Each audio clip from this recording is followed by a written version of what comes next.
Assalamualaikum sahabat-sahabatku semua. Saat ini saya mau berceramah lagi tentang menikmati sisa hidup atau pergunakanlah sisa hidupmu, gitu guys. Jadi kadang-kadang teman-teman tuh sudah umur 40, 50, 55, jelang 60 tidak bersyukur, masih mengejar dunia, gitu guys. Tidak datang ke rumah Allah Subhanahu wa Ta'ala, itu masjid, tidak berbuat kebaikan, masih mencari harta dunia. Jadi teman-teman di sisa-sisa hidup di umur 50 tahun, 55, 60 tahun itu harusnya setiap hari beribadah, setiap hari membesarkan nama Allah Subhanahu wa Ta'ala, setiap hari mendekatkan diri kepada Allah Subhanahu wa Ta'ala. Ya istilahnya, pergunakanlah sisa hidup itu untuk berbuat kebaikan, gitu. Jadi jangan berpikir kemana-mana, gitu. Fokus saja, atau dibilangnya satu titik saja. Bagian seorang sniper itu satu titik, baru kena sasaran. Jadi teman-teman itu kalau sudah umur 50 tahun ke atas, itu harusnya mendekatkan diri kepada Allah Subhanahu wa Ta'ala dan bertakwa selalu kepada Allah Subhanahu wa Ta'ala. Bersihkan hati kamu ya dari keburukan-keburukan ya. Kalau kita hitung ya dari umur kamu masa sekolah sampai kamu bekerja, sampai kamu rich man atau hidup sederhana, pasti kebanyakan keburukannya guys. Tidak mungkin kebaikan kamu di atas. Nah maksud saya begini, kalau besok teman-teman meninggal dunia atau mati atau wafat, husnul khotimah enggak? Impossible.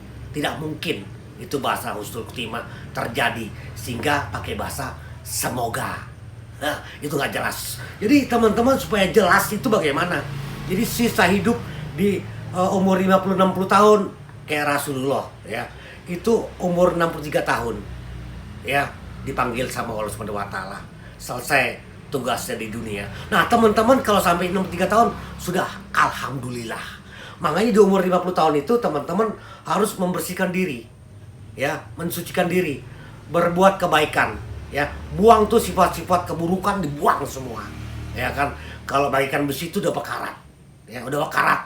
Kalau udah bekarat itu nggak mungkin jadi stainless. Nah bagaimana supaya menjadi stainless? Ya diamplas ya, amplas itu berkaratnya, itu amplasnya dengan firman Allah Subhanahu wa Ta'ala. Baru yang besi berkarat itu menjadi stainless. Artinya gini guys, teman-teman itu selalu berbuat kebaikan, buang tuh sifat-sifat keburukan. Coba kalau kita hitung ya, dari lahir, setahun, 1 minggu, 1 bulan, sampai umur kita saat ini, pasti banyak keburukannya. Keburukannya di atas, kebaikannya di bawah. Itu tidak mungkin masuk surga yang abadi atau heaven. Impossible. Nah, bagaimana supaya bisa masuk surga yang abadi?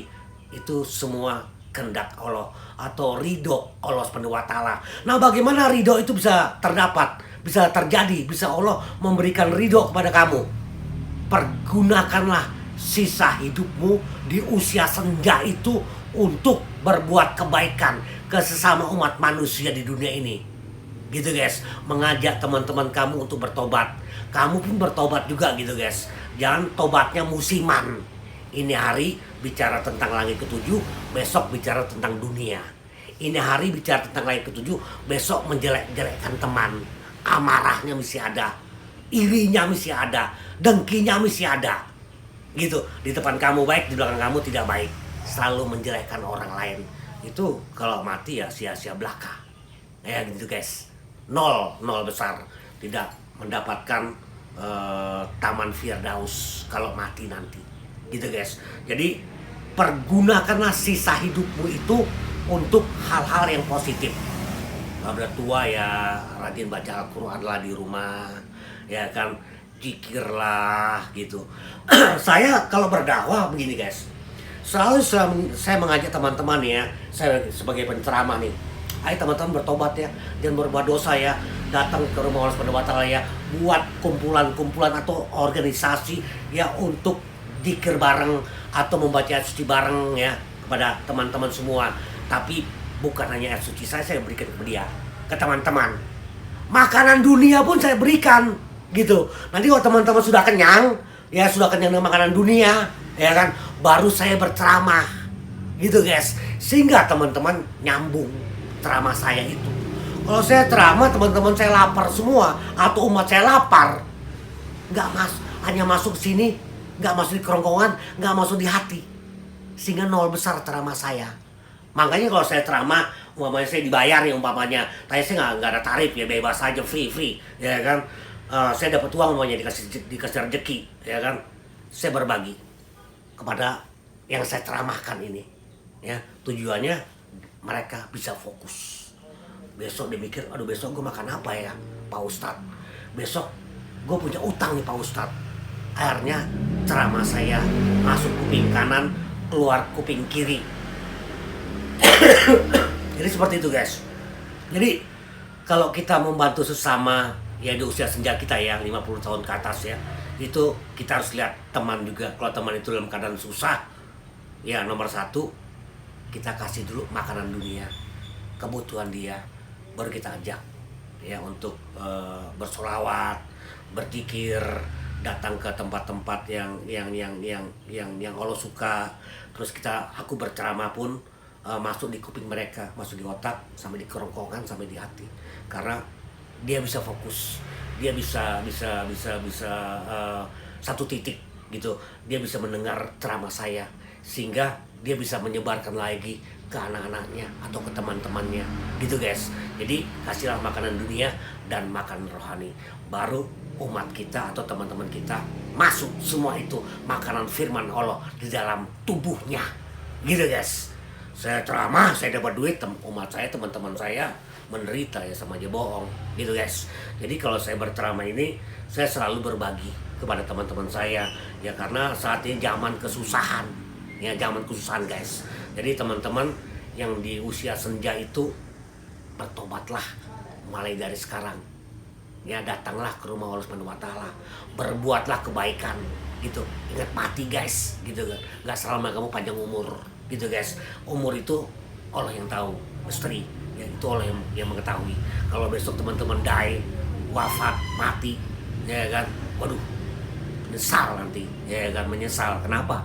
Sisa hidup itu tidak pergunakan hal-hal yang positif, hal-hal yang berbuat kebaikan gitu guys. Jangan gagah-gagahan dengan finansial kamu, dengan kekayaan kamu. Kamu diberi kaya kepada Allah Subhanahu wa taala, tujuannya supaya kamu berbagi kepada teman-teman kamu yang ekonominya nggak seperti kamu gitu guys. Jadi kamu berbagi. Makanya kalau saya ceramah itu, kalau dapat duit, saya membantu kepada teman-teman saya yang susah ya kan, karena dia butuh juga makanan duniawi juga butuh, makanan firman Allah juga harus butuh. Jadi makanan dunia dan makanan firman Allah harus kita berikan. Makanan firman Allah tidak cukup guys.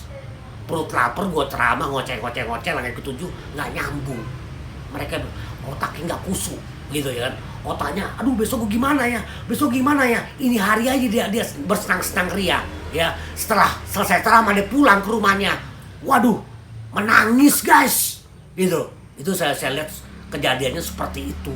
Jadi kalau teman-teman mengajak pengajian, lihat dulu temannya ya kan, ekonominya bagaimana gitu. Bantu ekonominya dia dulu, berilah ekonomi kepada dia dulu, baru diundang di acara pengajian gitu. Akhirnya nyambung ceramah kita gitu guys. Karena dia udah gak mikirin ya besok makan apa, besok bagaimana, besok bayar listrik bagaimana, rumahnya gelap gulita karena gak ada uang untuk bayar listrik gitu guys. Tapi kalau itu jadi kasih fasilitas, baru kasih ayat suci Al-Quran, baru teman-teman kamu, waduh itu Pak Ustadz baik banget ya, Itu Pak Ketua baik banget ya.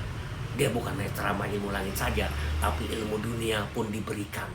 Gitu guys. Jadi teman-teman di usia senja ini, di usia 50 tahun ke atas, berbuat kebaikan. Jangan menghakimi orang lain. Karena yang menghakimi orang lain adalah Allah Subhanahu wa taala yang lebih tahu di dalam hatinya orang tersebut, baik atau buruk. Gitu guys. Bukan saya sebagai pendakwah ya, sebagai penceramah, sebagai mubalik, hanya pemberitahuan saja. Lo mau bertobat syukur silakan, nggak bertobat pun nggak apa-apa. Yang penting gue udah menyampaikan. Gitu guys. Oke, mulai dari sekarang teman-teman yang sudah usia senja ya, mulai detik ini benahi diri kamu, berbuat kebaikan selalu, karena teman-teman jelang jelang mati, ya kan? Yang dibilang kalau sudah mati itu masih ada perjalanan panjang lagi, ya guys, perjalanan masih panjang, ya. Yang dibilang alam kubur, trompet sangkakala, ya kan? Baru masuk ke padang mahsyar. Habis padang mahsyar masuk ke syafaat. Habis masuk ke hisab. Masuk ke pertimbangan baik dan buruk ya. Masuk ke mizan, masuk ke telaga Rasulullah, masuk ke Siratul Mustaqim tuh. Ada 2 jalur tuh, neraka dan sorga. Panjang guys. Setelah mati pun ada perjalanan panjang. Mulai dari kini teman-teman semua di usia 50 tahun bertobat, bersihkan diri kamu, sucikan diri kamu. Wassalamualaikum. Bye. See you.